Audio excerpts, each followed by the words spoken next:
In this video, I'm going to show you how to drain and fill the transmission fluid on this automatic transmission for this Honda Civic. If you need any parts for your car, check us out at oneauto.com. Let's get started.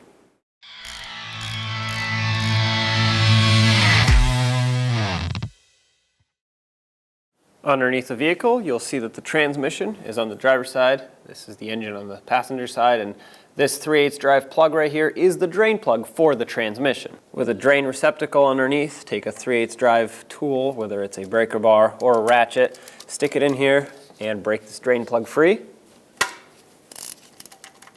Once you've broken it free, remove your tool and remove it by hand. Now when you unthread this, apply pressure so that when it gets to the last thread, it doesn't just shoot oil out. You can control when to start the flow of oil. It started to drain, so I'm going to pull this away quickly. And we're just going to let this drain. Inspect the drain plug and make sure that it's in good condition. The head is fine, and this right here is a magnet that has collected some metal. This amount of metal is perfectly normal. Do not be alarmed if you see this. Now, if you see chunks or a lot more metal, then yes, that is a concern, but this is totally normal. So all I'm going to do is take a rag and wipe it off.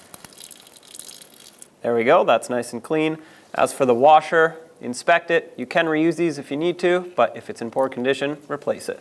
It's done draining, so I'm going to plug this up.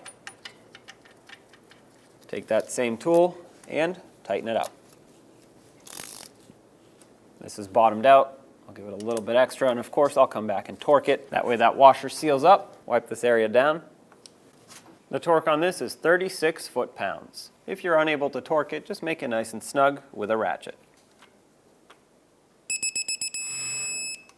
When it comes to filling these transmissions, you can look between the battery and the air filter box. You'll see this yellow dipstick. This is where we're going to measure and fill the transmission. Reach down and remove the dipstick. Insert a long funnel that'll reach down here so you don't make a mess when you fill it. And to start, put in 2.5 quarts of Honda automatic transmission fluid. You want to make sure it is the appropriate type of fluid, that way you don't ruin the internals of this transmission. This transmission takes Honda ATF Z1 transmission fluid. I added 2 quarts, so I'm going to put another 1/2 quart. That is the recommended amount for just a drain and fill procedure. That's 2.5 quarts, so at this point, let's measure it. I'm going to remove my funnel.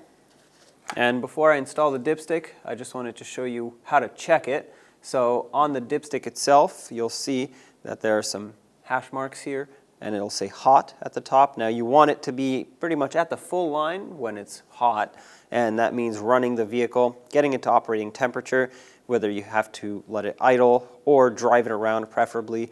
If you can, go through all the gears, that way the fluid mixes in and goes in all of the valves that it needs to go in. That way the fluid circulates in the transmission and fills up all the little cavities that it needs to in order to function properly. That way you get a true reading. So I'm going to stick the dipstick back in, that way that hole isn't open. And then once it's warmed up, we're going to pull it back out and we're going to inspect, make sure that the fluid is all the way up at the top of these hash marks here. That's how we know we're full. Now if it's a little bit below, add. If it's too high, you're going to have to drain some. All right, pulled it back out, and actually that is spot on, right up to the full mark.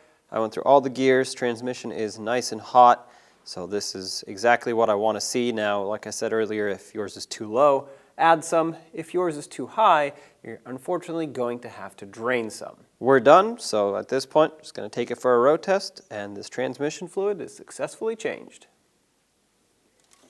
Put that dipstick all the way back down, and there you have it. I hope this video was helpful, and if you have anything to say, leave it in the comment section below. Don't forget to subscribe and ring that bell so you can stay up to date with all of our latest content. Thanks for watching.